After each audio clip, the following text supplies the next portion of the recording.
ভোলার চর ফ্যাশনে Philippine black জাতের আখ চাষে সফল মোহাম্মদ জুয়েল নামে এক উদ্যোক্তা। ওমান থেকে দেশে ফিরে চাকরির পেছনে না ছুটে আখ চাষ শুরু করেন তিনি।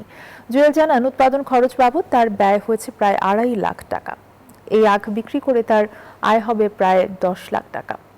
মঞ্জুর আলমের তথ্যচিত্রে বিস্তারিত ডেস্ক রিপোর্টে।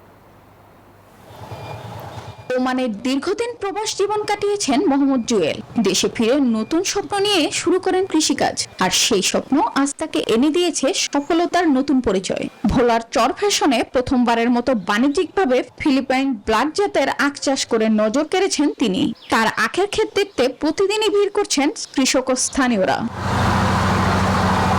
জুয়েল তার প্রায় 70% জমিতে চাষ করেন এই বিশেষ জাতের আখ। মাত্র 8 মাসেই গাছগুলো প্রায় 10 ফুট লম্বা হয়েছে। প্রচলিত আখের তুলনায় ফিলিপাইন ব্ল্যাকের ফলন বেশি হচ্ছে।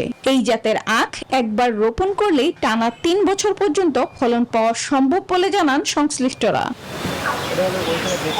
নতুন এই চাষে শুরুতে ঝুঁকি ছিল, তবে পিছিয়ে যাননি জুয়েল। জমি প্রস্তুত, চারা সংগ্রহ ও পরিচর্যায় ব্যয় হয়েছে প্রায় 2.5 লাখ টাকা। তবে মৌসুম শেষে প্রায় 10 লাখ টাকা আয় হবে বলে আশা করছেন তিনি। অনেক ভালো হয়েছে, অনেক লাভবান হতে পারবো। আমি আশা করি সামনের দিকে যত কৃষক ভাইরা আছে তারা অনেক লাভবান হতে পারবে যদি এটা চাষ করে।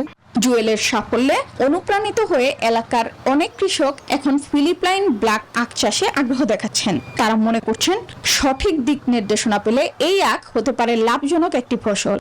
আমরা ভবিষ্যতে একটা চাষ করার পরিকল্পনা করতেছি, কৃষকের সাথে আলাপ করে কিভাবে করা যায়। আমিও নিজে আলহামদুলিল্লাহ উদ্যোগ নিচ্ছি আগামীতে করার জন্য এবং করব। কৃষকদের আখ চাষে আধুনিক প্রযুক্তি ব্যবহার করার আহ্বান জানাচ্ছেন কৃষি বিভাগ। আমরা সরেজমিনের মাঠ পরিদর্শন করে মনে করতেছি যে এখানে প্রতি হেক্টরে আমাদের 90 মেট্রিক টন উৎপাদন হবে অথবা তার চেয়েও বেশি। কৃষি বিভাগ বলছে, চলতি মৌসুমে ভোলায় আখ চাষের লক্ষ্যমাত্রা 508 হেক্টর। এরই মধ্যে 460 হেক্টর জমিতে আখের চাষ হয়েছে। Desk report, news 24।